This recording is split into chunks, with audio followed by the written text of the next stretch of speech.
Hello, कैसे हैं आप सभी। पूरा उम्मीद और विश्वास कि आप सभी स्वस्थ हैं, मस्त हैं, तंदुरुस्त हैं। तो आज की यह क्लास जो है क्लास 12 के आर्ट्स वालों के लिए है और जिनका सब्जेक्ट है इकोनॉमिक्स, जिसे आप हिंदी में जो है अर्थशास्त्र के नाम से जानते हैं। इससे पहले जो है अर्थशास्त्र का एक वीडियो ऑलरेडी अपलोड है जिसमें 10 क्वेश्चन जो है आप लोग याद भी कर चुके होंगे। आज की क्लास जो है इकोनॉमिक्स का पार्ट 2 है जिसमें 11 से लेकर 20 तक के प्रश्नों को जो है आप क्लास में ही याद करेंगे, इस बात की गारंटी भी है। तो आइए सर सभा को शुरू करते हैं। तो आज का पहला प्रश्न है कि ग्राहक कारक जो हैं क्या होते हैं। आपसे जो है अर्थशास्त्र में, जिसे आप इंग्लिश में इकोनॉमिक्स कहते हैं, कि ग्राहक कारक जो है क्या होते हैं, आप क्या बताएंगे। तो आप सिंपल सी भाषा में बताएंगे कि वैसे कारक, यानी कि अर्थव्यवस्था के वैसे कारक जिससे अर्थव्यवस्था को जो है कोई लेना देना नहीं होता है, फिर भी जो है अर्थव्यवस्था को काफी ज्यादा प्रभावित करता है, उसी कारक को जो है हमनी के बाह्य कारक यानी कि बाहरी कारक कहते हैं। जैसे राजनीति से जो है अर्थव्यवस्था को कोई लेना देना नहीं है, फिर भी जो है राजनीति जो है उसे प्रभावित करती है। अगर बात करें हम लोग उपभोक्ता, जिसे आप ग्राहक कहते हैं, अर्थव्यवस्था में एकरा कोई लेना देना नहीं है, फिर भी जो है ये जो है प्रभावित करता है अर्थव्यवस्था को। तब बाह्य कारक सिंपल सी भाषा में वैसे अर्थव्यवस्था के कारक जो अर्थव्यवस्था से कोनो लेन देन नहीं रखता है, फिर भी जो है उसे प्रभावित करता है कि नहीं, उसी को बाह्य कारक कहते हैं। अगर एग्जांपल से हमनी के समझें तो घर में जो है बाहरी मेंबर कोई आ जाए जिससे जो है घर डिस्टर्ब चल रहा है, उसी को जो है क्या कहते हैं हमनी के बाहरी कारक। तो वैसे ही इकोनॉमिक्स है, जेकर घर से कोनो रिलेशन नहीं है, अर्थव्यवस्था से कोनो रिलेशन नहीं है, लेकिन बाहर से आके जो है उसे प्रभावित कर रहा है कि नहीं। आइए सेकेंड नंबर क्वेश्चन है, यानी 12 नंबर इकोनॉमिक्स का, कि भारत के विदेशी व्यापार के चालू खाता क्या है। सिंपल सी भाषा में समझिए कि अगर आपका बैंक में वो चालू खाता है तो उससे आप क्या करते हैं, पैसा डालते हैं जब मन करता है, और जब मन करता है जब जो है आप पैसा निकालते हैं। तो भारत के विदेशी व्यापार के चालू खाता क्या है। तो भारत के विदेशी व्यापार के चालू खाता कहने का मतलब होता है कि वैसे खाता जिससे जो है भारत विदेशों से सामान लिया सकता है और ले जा सकता है, उसी को जो है भारत के विदेशी खाता जो है या भारत के विदेशी व्यापार के चालू खाता कहते हैं। यानी भारत जो है अपने पास एक ऐसा खाता बना के रख ले है जिससे जो है विदेश में सामान ले जाता है, अगर बेचे के मन करता है तो, अब वहां से खरीदे के मन करता है तो वहां से लिया सकता है, उसी को जो है भारत के जो है हमनी के विदेशी व्यापार के चालू खाता कहते हैं। जैसे आप कहेंगे कि कौन कौन सी चीजें हैं, जिसे आयात निर्यात, बैंक हो गया, परिवहन हो गया, ये सब जो है भारत के विदेशी व्यापार के चालू खाता ही हैं। ठीक है, नेक्स्ट क्वेश्चन है कि सेवा क्षेत्र को परिभाषित करें।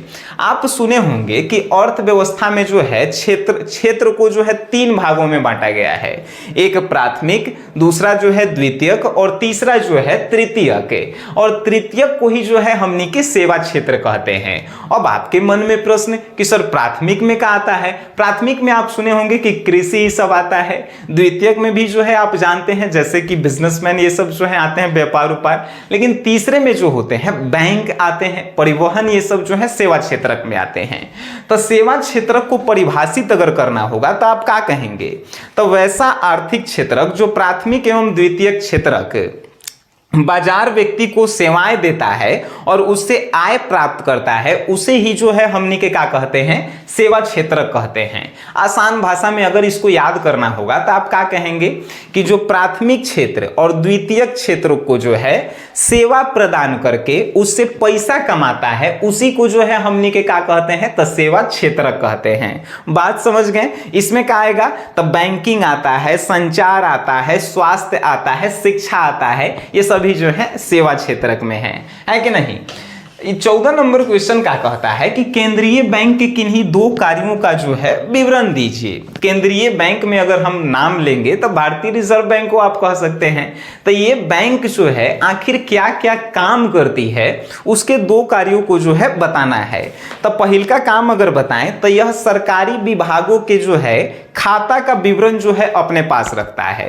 सरकारी विभाग कहने का मतलब जितना भी सरकारी विभाग होता है, जैसे कि स्वास्थ्य, शिक्षा, ये सभी में जो है कितना खर्चा हो रहा है, कितना पैसा लग रहा है, ये सभी का जो है लेखा जोखा अपने पास रखता है। कौन रखता है? तो केंद्रीय बैंक रखता है। दूसरा इसका काम है कि मान के चलिए अगर सरकार भी जो है पैसा कम हो गया तो सरकार को जो है लोन देने का काम भी क्या करती है? तो केंद्रीय बैंक ही करती है।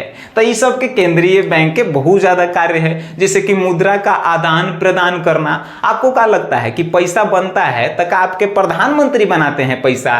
भाई केंद्रीय बैंक ही जो है ना पैसा को जनरेट करती है। बातें समझ में आ रही है? बिल्कुल मजा भी आ रहा होगा आपको। तो हम आपसे ये कहना चाहते हैं, चाहे आपके मन में भी प्रश्न आ रहा होगा कि सर जब इतना आसानी से हमनी के समझ सकते हैं, इतना आसान है इकोनॉमिक्स, तो अगर आप पीडीएफ नोट्स अगर हमनी के प्रोवाइड करवा देते बड़ी मजा आ जाता। भाई उसी के लिए जो है ना आपके लिए कोई स्पेशल ऐप बनवाया गया है, जिस ऐप का नाम भी जो है आप ऑलरेडी जो है जानते होंगे या आपके फोन में होगा भी। एसजीएस क्लासेस एप्लीकेशन है। ये जब तक आप 12th का एग्जाम नहीं देते हैं, ये जो है आपके फोन में एप्लीकेशन रहना चाहिए। और अगर आप आर्ट्स से हैं और कोनो सब्जेक्ट आपको बहुत ज्यादा भारी लगता है, बहुत ज्यादा कहे का मतलब आपको लगता है कि हम फेल हो जाएंगे, तो आप एसजीएस क्लासेस ऐप को डाउनलोड कीजिए। यहाँ से आर्ट्स का एगो कोर्स है 699 रुपए का, उसको खरीद लीजिए। जितना दुख दर्द होगा आर्ट्स के, वो सब जो है आपकी समस्याएं दूर हो जाएगी, है कि नहीं? आइए सवाल को शुरू करते हैं। 15 नंबर क्वेश्चन कहता है कि सकल घरेलू उत्पाद जो है क्या है? सकल घरेलू उत्पाद को शॉर्ट में कहते हैं जीडीपी। अगर इसका फुल फॉर्म हमने के कहें ग्रॉस डेवलपमेंट प्रोडक्ट है। आखिर है का? तो एगो देश में कितना सामान बन रहा है और कितना सामान बिक रहा है, उस सब के लेखा जोखा जब तैयार किया जाता है तो उहे निकल के आता है जीडीपी। आप सुने होंगे भाषण में कि भारत के प्रधानमंत्री कहते हैं कि हमार जीडीपी जो है आगे दिन प्रतिदिन बढ़ रहा है। कहे के मतलब भारत में जो है सामान अधिक बन रहा है और अधिक जो है बिक्री उसका हो रहा है। बातें समझ में आ रही है ना? जीडीपी क्या है? बिल्कुल। अब जो है नेक्स्ट है कि लाभ क्या है। अगर आपसे कोई पूछे कि प्रॉफिट क्या है, लाभ क्या है, मान के चलिए एक कॉलम आपको हम दे दिए, इससे जो है आपको लाभ कमाना है, तो जितना आपकी आमदनी हुई है उतना में से खर्चा को निकाल दीजिए, उसी को जो है हमने के कहते हैं लाभ है। यानी कि आमदनी और खर्चा के बीच के अंतर को लाभ कहते हैं। फॉर एग्जाम्पल, आप कलम जो है हमसे 10 रुपया में खरीदें, आप इसको ले जाके जो है 15 रुपया में बेच दिए। 10 रुपया में खरीदें, ये आपका खर्चा हुआ, बेचे कितना में? 15 रुपया में। आमदनी हुआ 15 रुपया, तो 15 रुपया में से 10 रुपया कर निकाल दीजिए, बचा कितना? 5 रुपया। तो वह 5 रुपया बालक लाभ कहलाएगा। बातें समझ में आ रही है? बिल्कुल। 17 नंबर क्वेश्चन कहता है कि पूर्ण प्रतिस्पर्धी फर्म की 2 विशेषताओं का उल्लेख कीजिए। आखिर ये पूर्ण प्रतिस्पर्धी फर्म जो है होता क्या है? जैसे देखिए, बाजार में आप सुने होंगे कि एक के जगह जो है 4 गो दुकान जो है एक के चीज के रहता है। फॉर एग्जाम्पल, अगर जो है बिरयानी के दुकान है तो सटले सटले 4 गो रहेगा, आलू के दुकान है तो सटले सटले 4 गो रहेगा। तो ये सब जो है पूर्ण जो है प्रतिस्पर्धी कहलाता है। कहने का मतलब एक ही सामान जेकर एक के गुण होखे, एक के रूप होखे, आ एक के जगह जो है होखे, तो वो आपस में जो है पूर्ण प्रतिस्पर्धी फर्म के रूप में काम करती है। और वो जो है क्या करते हैं, तो अपन सामान के रेट को हाई भी कर सकते हैं, उनका मन करेगा तो लो भी कर सकते हैं। बात समझ में आ रही है कि पूर्ण प्रतिस्पर्धी फर्म जो है क्या है? अगर आप नोट्स में देखेंगे तो एक परिभाषा को जो है हमने के कैसे लिखे हैं, तो पूर्ण प्रतिस्पर्धी फर्म की निम्नलिखित विशेषताएं होती है। जैसे ग्राहकों एवं विक्रेताओं की संख्या जो है अधिक होती है, खरीदे वाला और बेचे वाला दोनों के संख्या जो है इसमें क्या होता है, तो इसमें जो है अधिक होता है। दूसर का है कर विशेषता, तो इसमें जितना भी सामान होता है उस सब के गुण रूप सब एक समान होता है। बात समझ गए? Very good. नेक्स्ट है कि बाजार संतुलन की व्याख्या कीजिए।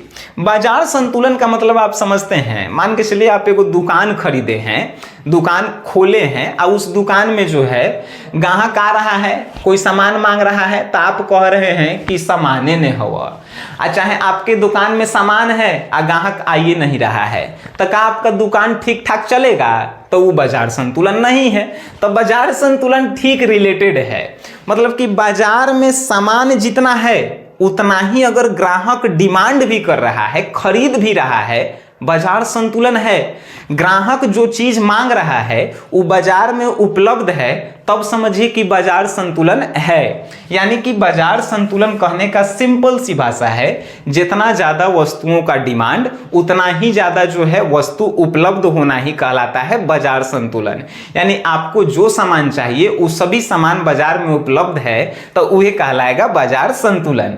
नेक्स्ट है कि उदासीनता वक्र क्या है, चित्रित करें।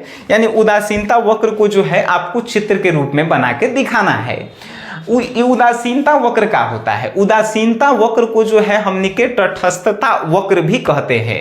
ये वक्र का होता है तो ग्राहकों के जो है संतुल व्यवस्था को, उसी को जो है दर्शाता है कि ग्राहक जो है बाजार से कितना ज्यादा संतुष्ट है, उस व्यवस्था को दर्शाने वाले वक्र को ही जो है हमनी के कहते हैं का तो उदासीनता वक्र। उदासीनता वक्र जो है ग्राफ के सभी बिंदुओं पर जो है समान होनी चाहिए। फॉर एग्जाम्पल हम बाजार में कोनो चीज खरीदे गए और वो बाजार में वो चीज हैले नहीं है, तो का हम संतुष्ट हैं? जब संतुष्ट नहीं है तो उदासीनता वक्र भी जो है सामान्य नहीं होगा। ठीक है, वेरी गुड। नेक्स्ट जो है आज का आखिरी प्रश्न है कि 1929 की महामंदी का जो है वर्णन कीजिए। आखिर 1929 में जो है महामंदी हुआ काहेला था? तो आपको हम बता दें कि 1929 से लेके 1933 तक जो है बाजार में महामंदी था। महामंदी कहने का मतलब सामान जो है भारत में बहुत ज्यादा बन रहा था, लेकिन ओकरा कोई खरीदे वाला नहीं था। आप कभी कभी मार्केट में जाइएगा, दुकानदार से पूछिएगा कि कैसन बाजार चलित हवा, अरे बड़ा मंदा हवा। मंदा कहने का मतलब उसके पास सामान है लेकिन खरीदारी कोई नहीं है। वैसे ही जो है 1929 में जो है सबसे बड़ा महामंदी हुआ था, और 4 साल तक चला था 1933 तक। ये महामंदी का है था तो भाई भारत में पूरा सामान था लेकिन उसको कोई खरीदे वाला हिले नहीं था, तो महामंदी कहलाया 1929 जो है सबसे बड़ा महामंदी। अब बताइए कोनो आदमी कहता है कि भाई इकोनॉमिक्स इतना हार्ड हो, इतना भारी हो, का वास्तव में इतना जो है आपको पढ़ के लग रहा है कि इकोनॉमिक्स भारी है? बउआ वाला चीज जो है इकोनॉमिक्स है। हम कभी भी कहे हैं कि भाई जो भी चीज हम पढ़ रहे हैं, वीडियो के माध्यम से आप पढ़ रहे हैं, एक बार आप इसको पढ़ लीजिए, एक बार जो है आप नोट्स को पढ़ लीजिए, और एक बार जो है टेस्ट सीरीज लगा लीजिए। दुनिया के कोनो सब्जेक्ट आसान बन जाएगा और आप उसमें जो है विद्वान बन जाइएगा। और उसके लिए क्या मदद करेगा? तो शनि सर के वीडियो, शनि सर के ये जो है ऐप है, बस इतने आपको करेला है। हमें उम्मीद और पूरा विश्वास कि आपको जो है ये वीडियो और क्लास जो है काफी बेहतर लगा होगा, तो आप इस क्लास को अपने दोस्तों में शेयर कर सकते हैं। और आज के लिए इतना ही, हम लोग फिर मिलेंगे नेक्स्ट क्लास में। तब तक के लिए टाटा बाय बाय।